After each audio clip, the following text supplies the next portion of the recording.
नमस्ते. कसे आहात तुम्ही सगळे? आशा करते तुम्ही सगळे अगदी व्यवस्थितच असाल.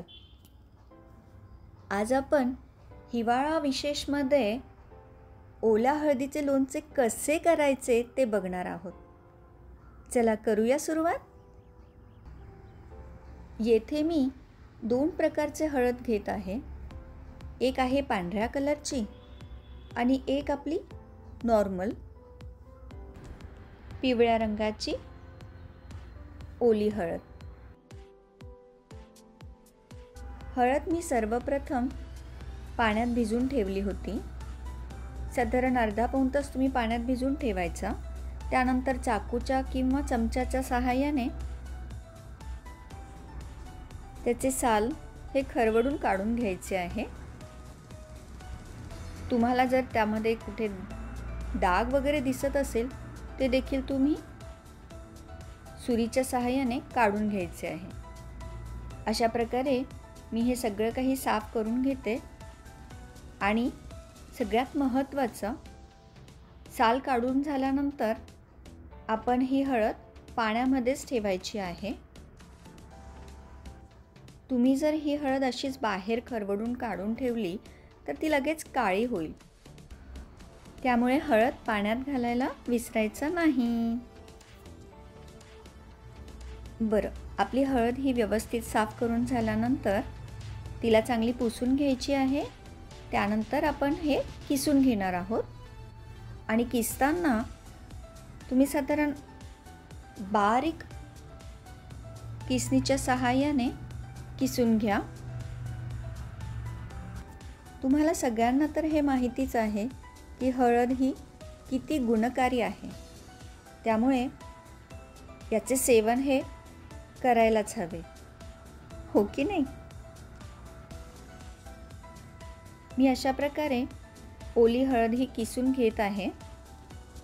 तोपर्यंत तुम्ही माझ्या चॅनलवर जर नवीन असाल तर मला सबस्क्राईब करायला विसरायचं नाही आणि सोबतच दिलेले बेल आयकॉन देखील प्रेस करा, जेणेकरून मी अपलोड केलेल्या व्हिडिओचे नोटिफिकेशन हे सर्वप्रथम तुम्हाला मिळेल.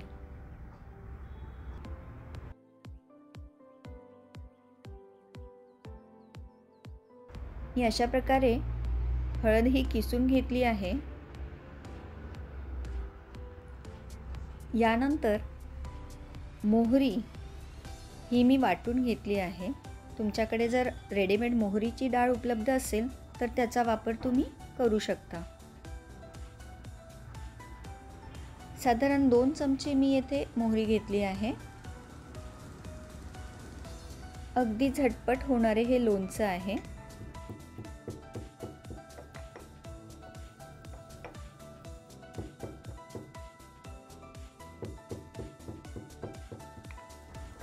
यानंतर साधारण 2 पळी मी येथे मोहरीचे तेल घेतले आहे.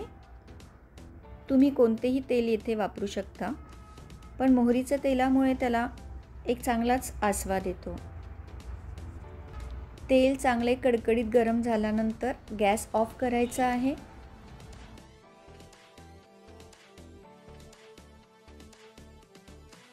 व यानंतर आपण वाटून घेतलेली मोहरीची डाळ घालणार आहोत.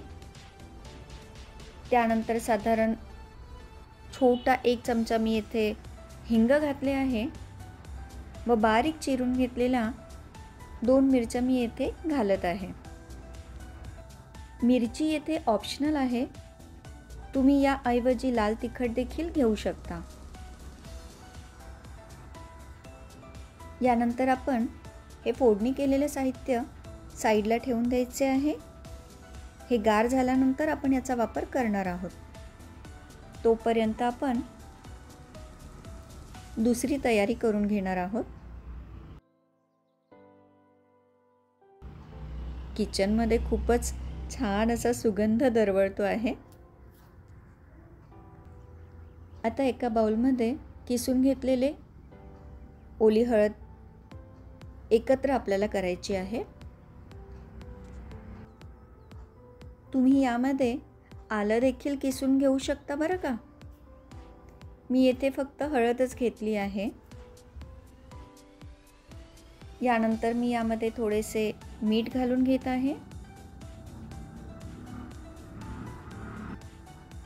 यानंतर साधारण 2 लिंबूचा मी रस काढून घेतला आहे, तो घालत आहे.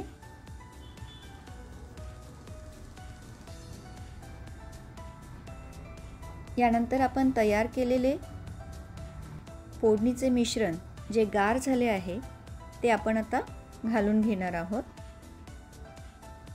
आणि हे सगळं आपण एकजीव करून घ्यायचे आहे, अगदी अलगद हाताने बरं का. तुम्ही बघू शकता किती छान कलर आला आहे याला.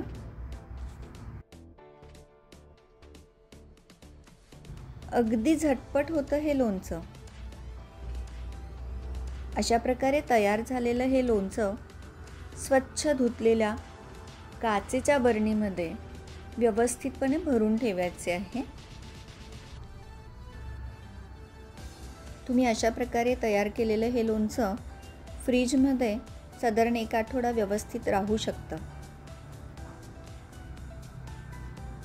1-2 दिवस साधारण हे मुरायला घेईल, पण तुम्ही हे लगेच देखील खाऊ शकता.